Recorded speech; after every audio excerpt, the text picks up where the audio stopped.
Hi, everyone. My name is Katie Ellison. As Donna said, I'm a registered dietitian and a community health coordinator at Amory Hospital.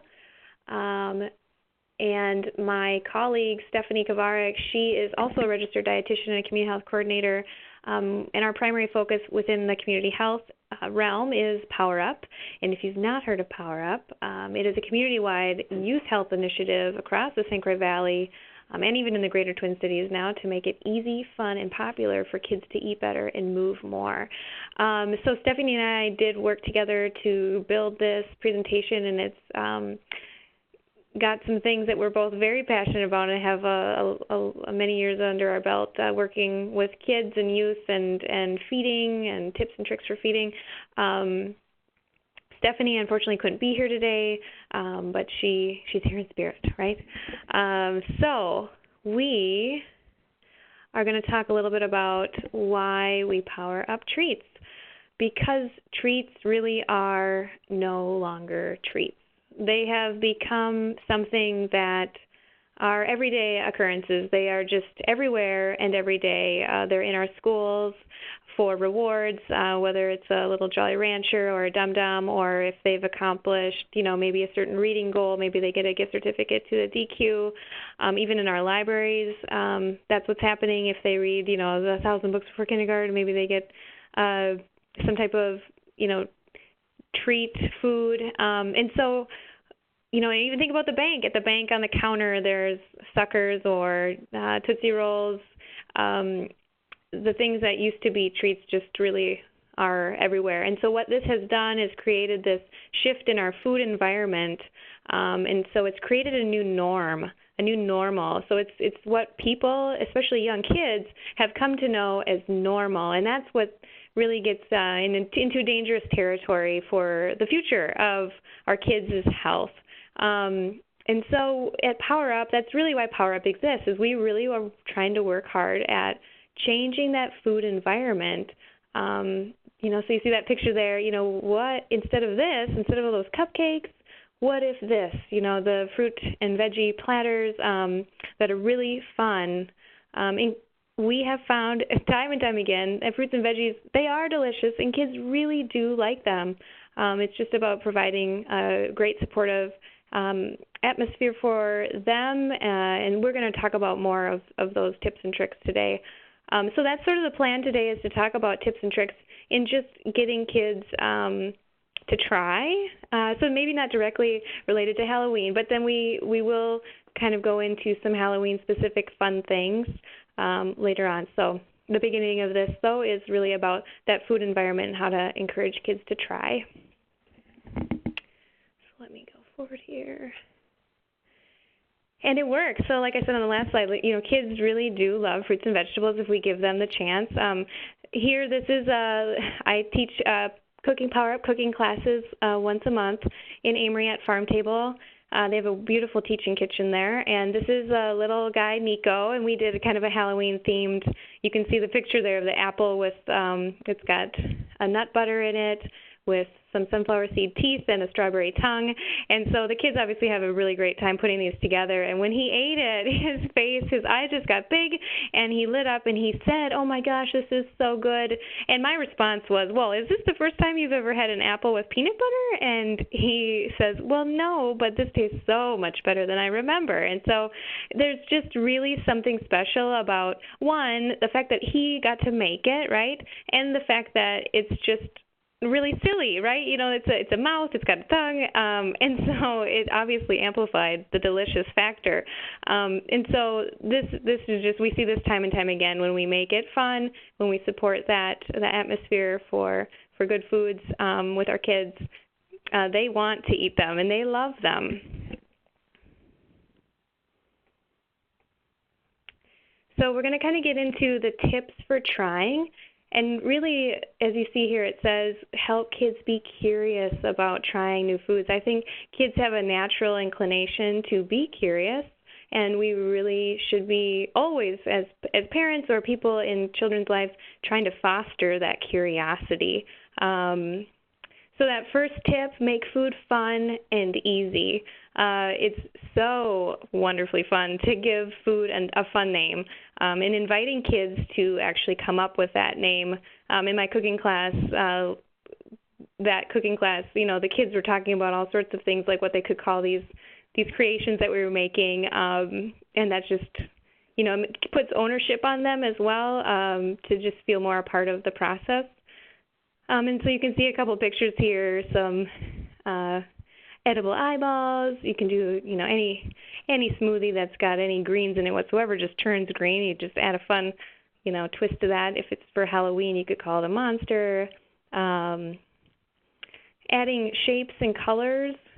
We're just naturally drawn to a lot of colors, which is wonderful for fruits and vegetables, right? Because there's just a rainbow of colors for us to have. And so having that out for children is going to foster their love of colors. And, in some instances, they're just learning about colors and shapes. And so it can be another kind of teaching realm, in addition to just exposing them to fruits and vegetables.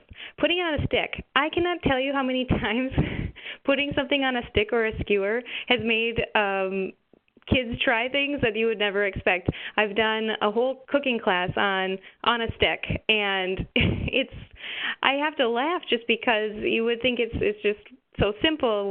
How could that possibly do the trick? But man, it does. And so it's fun that they put on a stick, but it's also kind of bite-sized pieces too. So I think that also can help, just changing the way something is cut, or if it's a smaller bite, especially for children, that makes it easy. It makes it easy to eat.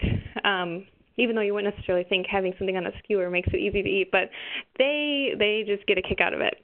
There are tons of examples out there, too, about carving or drawing a pumpkin face on something. And here you can see there's a little fun name, a snack-o'-lantern. But we'll see in the next slides. I had some more pumpkin examples. So just really making food fun and easy.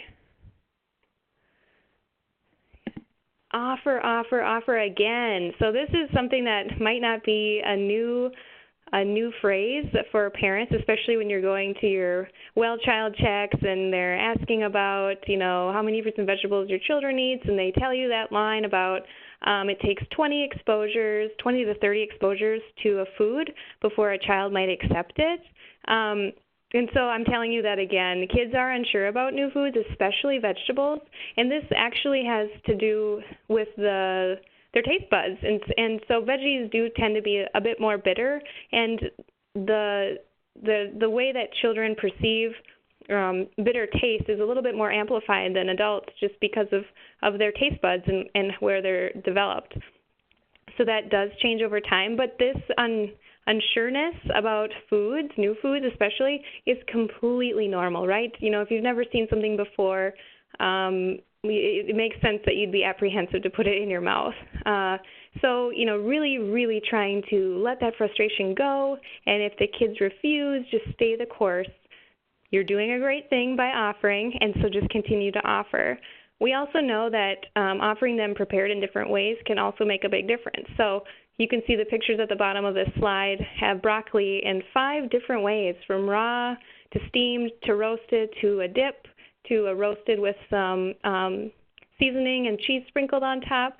There are so many different ways to offer, so just because they might not like them raw doesn't mean they wouldn't like them roasted. I'm a huge roasting advocate. If you've never roasted vegetables before or never given them to your children, I can't tell you how delicious they are. There's something about that high heat that caramelizes the starches in vegetables that really brings out the flavor, and it's incredible. So roasting is when your oven is at 425 degrees typically or higher. So if you just toss in some olive oil, salt and pepper, and any other seasonings you might like. The cooking time depends on the vegetable. Broccoli is one of the quicker ones, so it only takes 10 to 12 minutes for broccoli, which is one that just is fantastic roasted. So that's my tip for that. So letting that frustration go. We often say, and I might have it up in the next few slides, but really trying to stay neutral. So if kids are throwing a fuss, trying not to get mad. Same thing, too, if they're really eating well, not to be too happy about it. Like, I mean, you can be happy about it, but not maybe giving them over praising them for it. So just kind of, that's great. Thank you for trying, and we'll talk about that too. But it can be hard when you've gone to all that work to prepare food and they refuse. So, as best you can, just trying to let it go. So here's that slide for thanking them just for trying. I like to talk to parents about what does it mean to try. In Power Up, we often say try for 5, which means try for 5 fruits and veggies every day. But that sense of what is it to actually try, so many parents think that trying is when you actually take a bite and swallow, but really trying can be a look, a smell, a touch, or even a lick. And that is considered a success, and it should be celebrated because these are all precursors to actually taking a bite and swallowing. And so this can be a part of the frustration, though, when your child, they won't take a bite. But know that even just having it on their plate and them looking at it, that is step one. And so, again, if it takes 20 to 30 exposures to a food, it could be exposures where they're only looking or where they're only smelling or where they're only touching. I actually do recommend encouraging your child to lick, or actually I kind of go the route of, people always laugh at this, but I'm serious, it works, when you kiss. So if you have the vegetable or fruit or whatever the food is, kiss you on the cheek, or you can kiss it. It's just a really fun way. Kids think it's hilarious. It is. But it's again, that's a way for them to try it. It just kind of breaks down that barrier of fear or uncertainty they might have about the fruit or vegetable. So if you have a kid that is just not going for it, you just be silly with it. Pick up that broccoli and say, well, the broccoli's going to give you a kiss, or have the broccoli give you a kiss, or you kiss the broccoli, that kind of thing. It's a fun thing. And so here's those other statements I was saying on the last slide about really letting the frustration go and doing this without pressure, because we know pressure backfires. The more you are saying things like take another bite or eat, a bite of this before you have that, that's pressure, and it really it backfires in a couple different ways. In the immediate, but also in the long term about children's behaviors around food for their whole life. So, for example, if you were told that you had to eat, your broccoli before you got your cookie, you're being set up to kind of ignore your hunger cues and fullness cues to get that food in the end. So I always encourage parents, if you're planning on having a dessert with your meal, have it all out there at once, and it's just open, so it's not I eat this to get that. It's just this is what we're having. So that helps that kind of neutral zone of food. So trying not to use those bribes or rules around food. We'll set them up to be what we call competent eaters for a lifetime. This is obviously a big one that most people are probably not unfamiliar with, but involving kids in anything that you want them to excel at or just have a good knowledge base in life, just get them involved in doing it. So when it comes to food, there's so many stages of food, right? So we've got planning, making the grocery list, going shopping. The grocery store is just a fantastic playground for our senses, and having kids, look at their list or explore different fruits and vegetables just in the grocery section or the produce aisle, I should say, is a wonderful thing for them to experience. And then certainly cooking. Even if they can't, if you feel like they're not ready for certain things, having them set the table or take the dishes off the table and help cleaning up. But certainly in the kitchen to cook is a great place for kids to be. There's always something they can do. This really does help spark curiosity. Again, our whole idea here is to help foster that curiosity, and it helps them, again, and be invested in the process, and so they're more invested in wanting to try the food.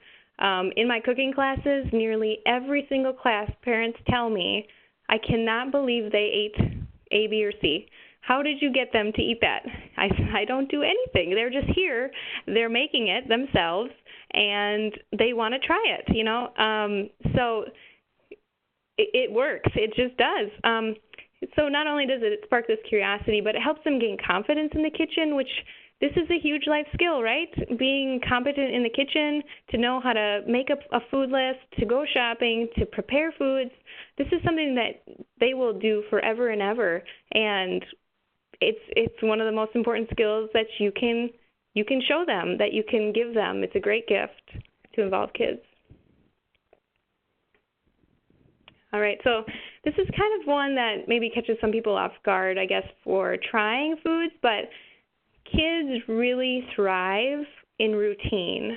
Why this is important for trying is because while our days can be really busy with sports, or we have got other things to do after work or school, there is a routine involved with feeding, right? We know there should be a breakfast, a snack. For kids, for young kids, school-age kids, it's a normal feeding pattern is 3 meals and 2 to 3 snacks with about 2 to 3 hours apart. Now, this looks really rigid on my graphic here, but I just wanted to kind of illustrate, that there should be up to 6 potential opportunities for food. What happens sometimes when kids are picky eaters or poor eaters is that parents, or let's just say there was a concern about weight, and everybody wants their child to be really up there on the growth chart. I get that, but what happens is, in those cases, parents are then offering food all the time. It sort of turns into a grazing pattern, and so breakfast sort of melds into snack, which melds into lunch, which what happens then is that children just aren't eating very well, and that can amplify our frustration. And so what we really want to do is support their natural hunger and fullness cues by having, a meal and then letting their, that fills their stomachs up, to fill their bellies, and then we want their bellies to empty and get hungry again before the next feeding opportunity. And so that's typically about 2 to 3 hours. The other thing, what happens too, like for example, I hear this so often with school, kids have lunch pretty early, maybe 11 o'clock, and then they get off the bus at 3 o'clock or 4 o'clock. They are hungry, right? And they should be, but sometimes we as parents can't have dinner ready at 4 o'clock. We might not even be home by 4 o'clock. And so kids end up having snacks, or their snack will then lead right into that dinner hour, and kids then do not eat dinner well at all, and that it can be extra frustrating, right? Because you've had a long day at work. Now your kids come home. They've just had all these snacks, and they're not eating what you've made. So it's kind of some troubleshooting. Maybe you have a snack, but once you have that snack, well, then we do want to try to wait for dinner, or just thinking about the size of the snack, or what is offered there, because kids are going to be more apt to try if they're hungry. So we really want to encourage that hunger by following this kind of pattern where they have an opportunity for their stomachs to empty, if that makes sense. All right. The other thing which some parents forget about in instances that I've worked with families is the evening snack. So again, let's just pretend we had that afternoon snack that kind of kept going and led into dinner, and then they don't really eat dinner well. And then parents are kind of mad, and they say, well, fine, that's it. That's, you're not having anything. Well, for a lot of young kids, it is important that they have another opportunity before bed. And you're in charge, as a parent, you're in charge of what that snack is. So it could be leftovers from dinner, actually, but, telling them, so let's just pretend at 5:30 they did not eat dinner well, and you're, okay, that's fine. Again, you're going to stay neutral about it, no big deal, it's fine. Okay, you're going to go play, but, if you don't eat now, it's going to be 7:30. That's going to be the next time. So if they come to you at 6:30 and they say, gosh, Mom, I'm hungry, and of course that pulls at your heartstrings and you worry about their nutrition, but stick to your guns and say, I told you at 7:30 we're going to have a snack. And definitely offer them that snack. It's important that they know it's coming up. But then, it only takes a few days, actually, a week at most. I've seen this plenty of times. if you stick to your guns and you tell them that, then they will kind of realize, oh, this is a pattern. I need to eat at dinner, otherwise I'm not eating until 7:30. Mom's not lying to me about this pattern. So it works. It's a big part of encouraging kind of this feeding dynamic of then responsibilities between parents and kids. Okay, so let kids catch you making good choices. So, when kids are pretty young, they're still adults. You are very, very influential. Monkey see, monkey do, right? Their ears hear everything, and so when you talk positively or negatively about food, they're going to hear that. And so we really do encourage parents to try to keep the talk positive if you're speaking about your food, especially when it comes to veggies, because we know that those ones are more difficult, and really turning down the negative talk. We know as kids get older, their peers are a lot more influential, and so when you have young kids and they're still looking to you as their main influencer, just be cognizant of the things that you're showing them on a day-to-day basis. Oftentimes, too, when people have kids for the first time and their kids start being eaters, parents are often thinking about how they can be good examples and role models for their kids, because they know that they want their children to lead healthy lives, and so they also are looking to make those changes for themselves to be the role model. Gather around the table. So having this time to have a family meal at least once a day is incredibly important, and there's actually quite a bit of research about family mealtime and the benefits of family mealtime, and we just put a few on the slide about how it makes families feel more connected, it can lower stress, and it really does get everyone eating more fruits and veggies. I know it sounds crazy that breakfast could be the family meal, but in some cases, if people have a lot of places to go after school, breakfast can really serve as a great family meal time. So, even if you have time later in the evening, you could do a family activity where you prep breakfast in advance for the next morning, whether you maybe make some overnight oats in some jars together, or you prep some yogurt parfaits, or you cut up some fruit, or you get your veggies roasted because you're going to make omelets in the morning. I know it kind of just depends on maybe where you have more time in the day, like to gather around the table, whether it's at breakfast or if it's at dinner, because everybody's schedules are a little bit different. Okay, so the next, maybe you guys have all been waiting for this part. These are some inspirational sections for really making some fun fruit and veggie centered food. So this is going to be a few things that are packable. So you can see here we did talk earlier on about putting a face on stuff. Oranges, you can see some hard-boiled eggs, even if you have clear plastic cups with the grapes. Kids can draw. Even having kids do this part of it. These are really simple ways, and they can be packed lunches. Or even if you're having a little party, these are also really, really easy ones for kids to grab.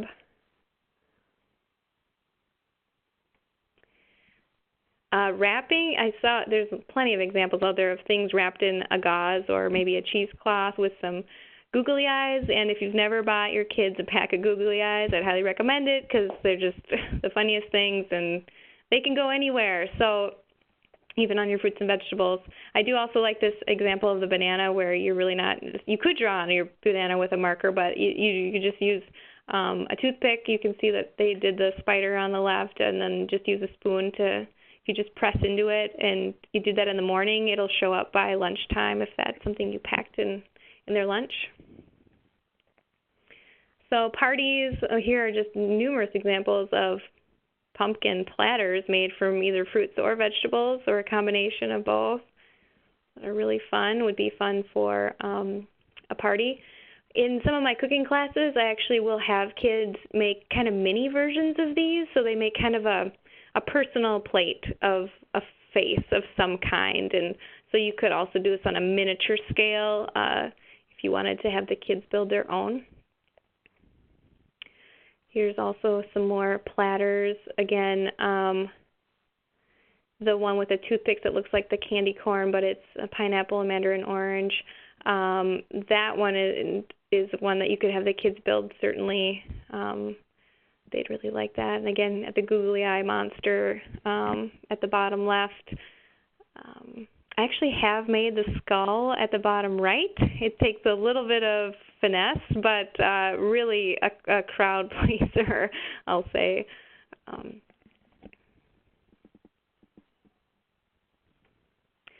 These are also really fun, the vegetable skeletons. And again, this is another one that you could do on a personal plate kind of scale. So if you wanted the kids to build their own little mini skeleton, it's an easy one to adapt to be a single serving or for a small group. Sometimes in my cooking classes, I often group kids off into, 3 or 4, depending on what we're making, but a good one to do together. So many things with guacamole, right? Because it's green. There's a witch and then another version of a witch and then a bat. You could also do a Frankenstein face. We have, if you've never had the Try for 5 guacamole, I highly, highly recommend it. It's the most delicious guacamole recipe. It's on the PowerUp website, PowerUp4, which is the number 4, kids.org. And we have a recipe gallery there. So that's one I would recommend.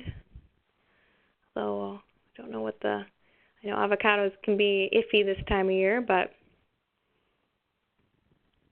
And then some entrees. Got some. So the one on the left, it's a zucchini noodle that's just made with a peeler, a veggie peeler. So if you hold the zucchini flat on the counter, and kids, this is they love making these zucchini noodles with the peeler. So you just hold it flat and you just run the peeler straight across to make these thin little strips. You don't need a zoodler or anything to do that. That can be part of your mummy. Obviously, just doing the little mini, if you get just the whole wheat English muffins, then you can do kind of whatever veggies you would like with the cheese for the mummy, and then the black olives or Kalamata olives for the eyes. I do really like the little ghost mashed potatoes with the pea eyes with that obviously might take like a bag. Yeah, you could probably do it with a Ziploc bag. You don't need a pastry bag or anything, or a frosting bag. And on the right-hand side, that's just milk. It was just cute containers, right, of milk wrapped in a cheesecloth with googly eyes. So pretty simple, but makes a difference. Here's some of those more guacamole toast, the avo toast, kind of the trendy thing right now. And then some stuffed bell peppers, which I have some more examples of. I think maybe it's next, or in a couple slides. I did those stuffed peppers in my cooking class, so I'll show you some real-life examples. Some monsters, which are fresh. Actually, it's a fresh kind of salad bell pepper monster. Got some skeleton pizza faces. So the left skeleton is actually like a quesadilla made with a wheat flat out bread. I don't know if you've heard of that, flat out. It's kind of a thicker tortilla. And the right there, that's a vampire bagel with some olive hair and blueberry eyes. Kind of cute. Yeah, see, and these two, actually the burger and the bagel actually have the fake vampire teeth. That's also something you can add, or using fake little plastic spiders. Those are really fun on food for kids, right? They just get into that. Or again, those googly eyes, or even like fake plastic worms. It sounds gross, but they love it. Okay, so these are some more pictures from the cooking class that I just had. We did Halloween roasted vegetables. So I sliced just regular russet potato, sweet potato, and beets, and had the kids cut out faces like a ghost or a skull in the russets, and pumpkin faces in the sweet potatoes, and then I had them cut the beets into witch hats.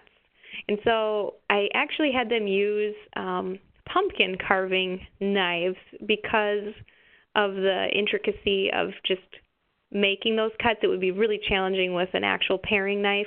The serration on the pumpkin carving knife works extremely well, and I didn't have to worry about anybody really hurting themselves exactly. So the kids thought this was great. A lot of them, whenever I have food out, I always ask, so what is in front of you? And a lot of them weren't sure about what some of these were, like the beets or even the sweet potatoes. They had some good guesses, but again, this is just a fun way to expose kids, and they all ate these things. So, and all I did was roast them with some olive oil and salt on a baking sheet. So pretty simple and very fun. Another carving activity. We also did this pepper brain monster, which they came up with much better names than that. But essentially, I again had them use their pumpkin carving knife to cut out a face in the pepper. So they actually destemmed and deseeded it and then carved the face out. And I demonstrated making a chickpea quote-unquote meat sauce. So it's actually a meatless sauce, but made with chickpeas and homemade pasta sauce. And then we did some noodles. So we stuffed the peppers with that, and we sprinkled some cheese on top, and we did bake that just slightly to soften the peppers up. And you can see on the right-hand picture there some students really enjoying their stuffed peppers, which were a hit. I thought that was really fun. The other thing we made, which is not pictured, we did parfaits that was a cooked butternut squash that had been cooled and mashed up with a pumpkin puree to kind of make a homemade pumpkin pudding, and that was also really fun. So I don't have that one pictured, but another good example. And they all ate and those monster mouths, so really fun class. So I do want to talk a little bit about the Teal Pumpkin Project. This is a project that is out of the Food Allergy Research and Education, which is also known as FARE, F-A-R-E. It's a great resource for families that have people in their families with food allergies. So the whole idea of the project is, while Halloween is really not an inclusive event if you've got someone with food allergies in your household.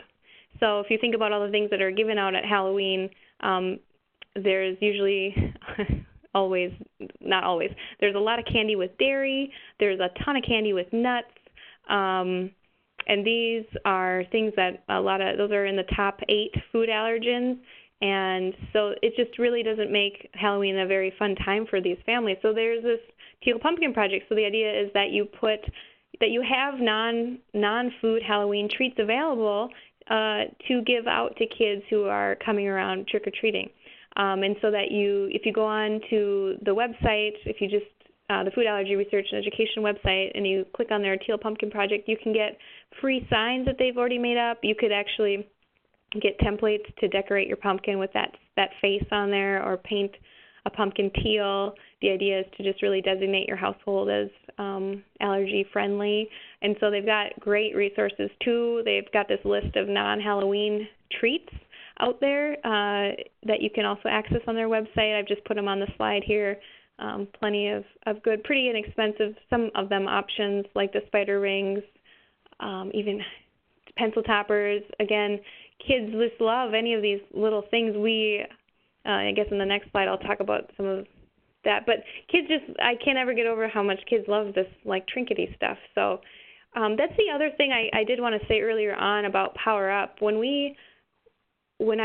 that slide that said why Power Up, powering up isn't only just really great for us, right, and helps our food environment and our health long term, but it's inclusive. It's inclusive. So when we make if you think about things that are treats, not just candy, but baked goods that might go to schools or are at parties or events, those things typically always have some of the top 8 food allergens, whether it's wheat, eggs, dairy, nuts, soy, and so it's really not an inclusive thing for all students. And we know that food allergies are on the rise, and they're probably not going anywhere soon.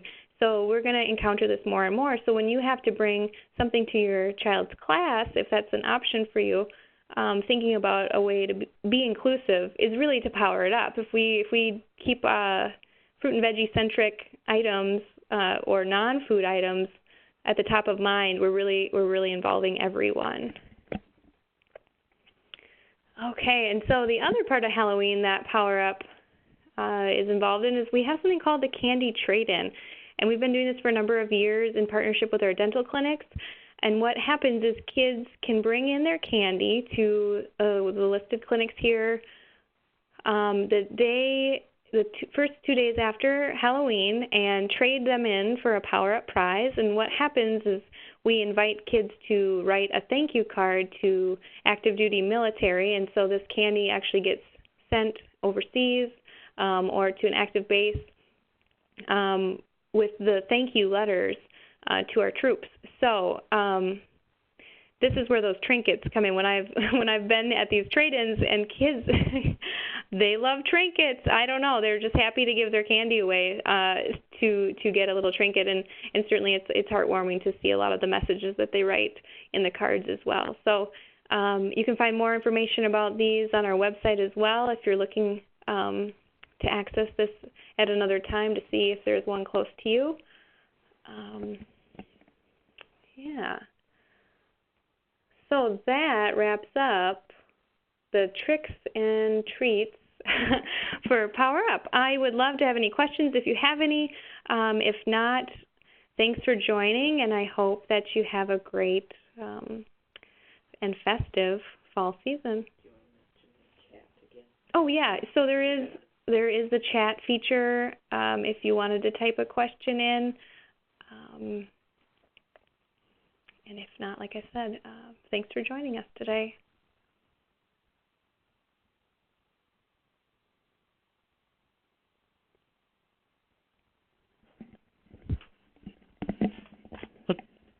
We'll wait a minute to see if we have any questions. I did see at Michael's that they have those teal pumpkins, plastic pumpkins, if you need one of those.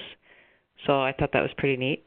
As far as this presentation goes, we recorded it, and I'll send it out in a link to it in an email probably tomorrow, so you'll have that. And really appreciate you joining us today. We're not seeing any questions come across, so I guess we will end this now. And again, thanks for joining us, and thanks, Katie, for doing it. Bye.